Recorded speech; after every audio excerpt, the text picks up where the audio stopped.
Well, as we were talking about earlier, there's just over 50 days until the election. A new CBS News New York Times poll shows Hillary Clinton and Donald Trump tied at 41% when the third-party candidates are included. Libertarian presidential candidate Gary Johnson is at 8%, and Jill Stein of the Green Party is at 4%. And just today, a New Star Tribune Minnesota poll just out this morning shows Clinton at 44%, Trump at 38%, Johnson at 6%, and Stein at 2%. 10% are still undecided amongst this poll of Minnesota voters. The margin of error is plus or minus 4%. And joining us to talk about these polls in the presidential race, political science professor David Schultz. Thank you so much for coming in. You're welcome. All right, the New York Times poll, it's dead even. What does this say to you, other than it's dead even? Well, it's dead even, but more importantly, we shouldn't just look at the national polls, but we have Trump ahead by 5 in Ohio, we have Trump ahead in Iowa, we have Trump even or ahead in Florida. This is a very, very close race at this point, and in fact, in some polls, you could say Trump is actually in the lead, and the momentum is shifting to him. After Clinton had several good weeks, Clinton has had a horrible week. All right. In terms of the Electoral College, though, other models I've seen in past weeks showed no way for Trump to get to that 270 win figure in the Electoral College. Is there a pathway to win the Electoral College now for him? Yes, there is. Yes, there is. The fact that he is able to perhaps hold all the states that Romney won 4 years ago, plus now he's leading in Florida, leading in Ohio, leading in Iowa.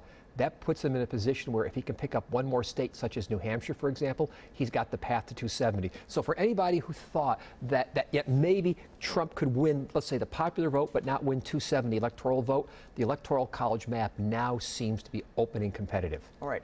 What about the Minnesota poll? That shows a pretty tight race, too. It does show a tight race, but I want to mention two things about that poll that are a problem. First, they only surveyed 625 people. A good poll requires about 1,000 people in Minnesota. Second, 69% were by landline. You probably should do 69% by cell phone. But having said that, again, it suggests, even with all those limitations, a tightening race. We know that both Trump and Clinton are not popular in the state, but the pattern here is that Clinton's doing well in the Twin Cities, Trump doing well in greater Minnesota, which also might bode well for somebody such as Stuart Mills in the 8th district race. All right, but it also shows, if you go inside that poll, that Trump is actually doing quite well in the suburbs. Yes, and this is a big problem because the majority of voters are in the suburbs at this point, and if Trump is doing really well in the suburbs, there's potential for down ballot on a whole bunch of different areas. But the main thing at this point is that if this poll is accurate, and again, there's a lot of questions as to why I would wonder how accurate it is, but if it were accurate, this is not a knockdown, drag 'em out state where the Democrats can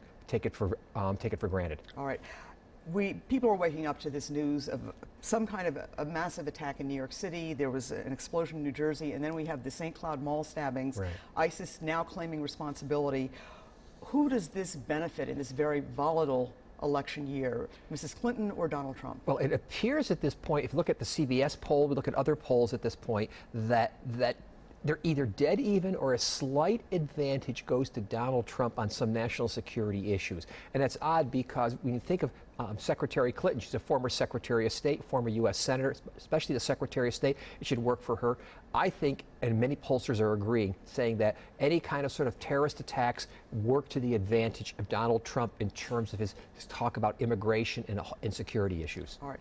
On a scale of 1 to 10, how damaging was the pneumonia incident for Mrs. Clinton and the revelation that she had kept it from just everybody but a handful of staffers? Probably about a 9 at this point. It was a serious problem for her. Take that story along with her other comments she made about the Trump support. What was it? The basket full of deplorables. Deplorable, something like that. These were not two good things to happen for a seasoned politician. And I suspect that the polls that we're seeing now are starting to reflect the fact that it continues to feed into her credibility issue, her veracity issue, a whole bunch of different things. All right. Well, David Schultz, always a pleasure. Thank you so much for coming in. You're welcome. All right.